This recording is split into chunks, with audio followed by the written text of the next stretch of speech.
Welcome to The Explainer. Today, we're unpacking a truly fascinating breakdown from the Bhagavad Gita. Specifically, we're looking at chapter 7, verse 16. And this is basically a profound map of human motivation and spiritual evolution. Now, whether you're already deeply immersed in these texts or just kind of curious about ancient philosophy, this particular verse is incredibly insightful. Why? Because it categorizes exactly why we seek higher meaning in the first place, and how those initial, sometimes selfish motivations can actually transform into something entirely different. I mean, it all starts with a pretty universal question, right? Why do people turn to the divine in the first place? If you really think about it, humanity has always reached out to something greater, but the reasons are, well, they're as varied as we are. What the Bhagavad Gita does here is essentially map out our fundamental human drives.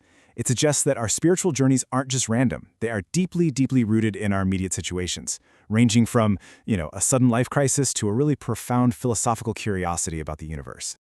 Okay, let's dive right into this. We're going on a 5-step evolutionary journey through the text today, approaching the absolute, the 4 types of seekers, the motivation problem, defining pure devotion, and finally, the ultimate transformation.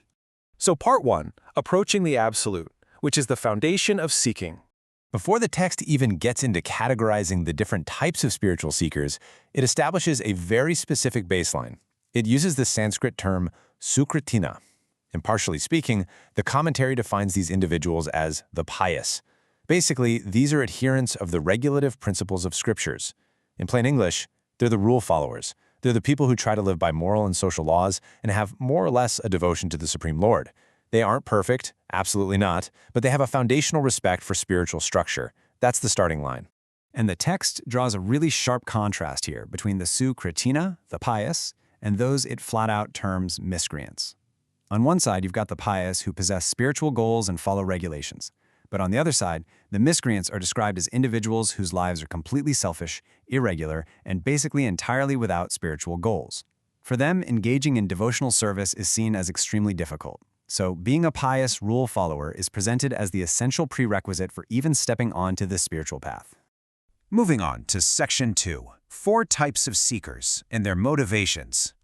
And this brilliantly illustrates what happens next. Once the text establishes that it is the pious who approach the divine, verse 7.16 divides these rule followers into 4 highly relatable categories based entirely on their immediate pressing needs. According to the text, these 4 categories literally make up the entirety of motivated seekers who approach the Supreme Lord. You got the distressed, the desirer of wealth, the inquisitive, and he who is searching for knowledge. What's super fascinating here is that almost everyone begins their spiritual journey under very specific and honestly very mundane conditions. I love this breakdown because these ancient categories feel incredibly modern. Let's walk through them. First, we have artha, the distressed. Think of the person praying for relief during a major health crisis or a terrible personal tragedy. Second, artha-arthī, the desire of wealth. This is the person who needs money or material gain, essentially seeking divine help for success. Third, jijñāsur, the inquisitive. This is the individual driven by just a natural burning curiosity to understand what God actually is. And finally, jñānī, the one searching for knowledge of the absolute truth, driven by deep philosophical inquiry. These 4 drives, suffering, ambition, curiosity, and intellect, they capture the absolute core of human nature. All right, section 3, the motivation problem. Here is the plot twist. So the crucial point is this.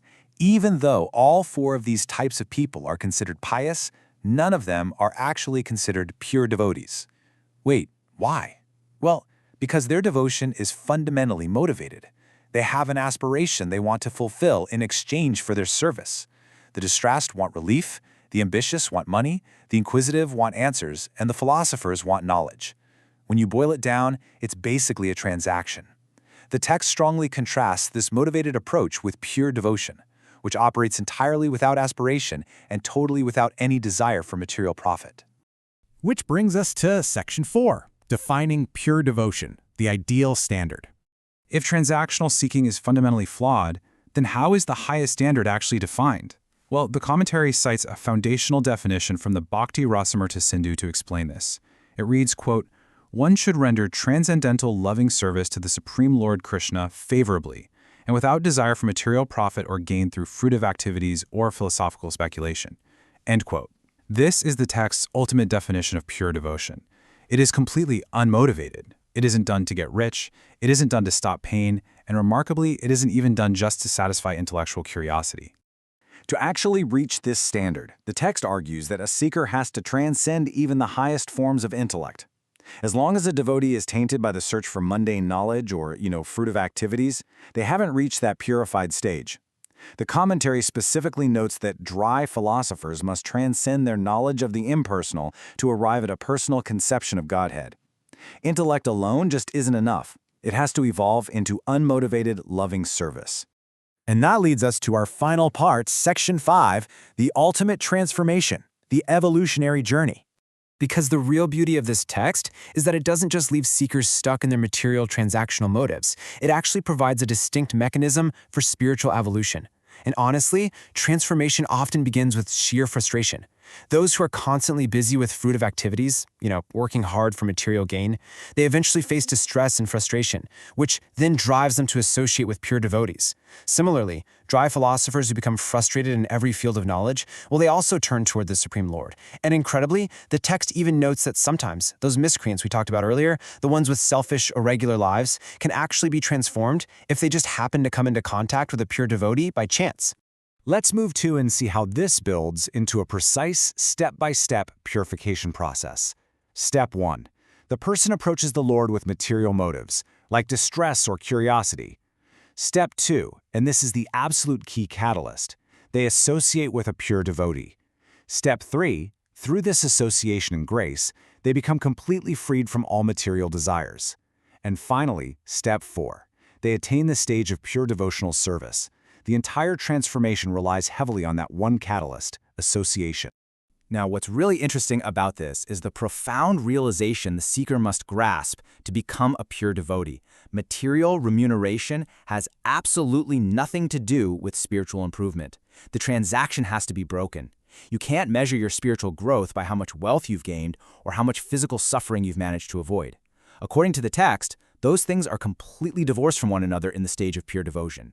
So what does this all mean for us? We'll end with this provocation. Are our spiritual pursuits just another form of transactional desire?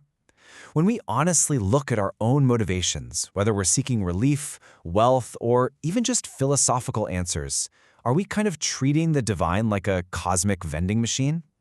The Bhagavad Gita acknowledges that this is where we all start, for sure, but it challenges us to ask if we are ready for the evolutionary journey toward pure, unmotivated service. It's a really profound thought to leave you with today. Thank you so much for joining me on this explainer, and keep questioning your motivations.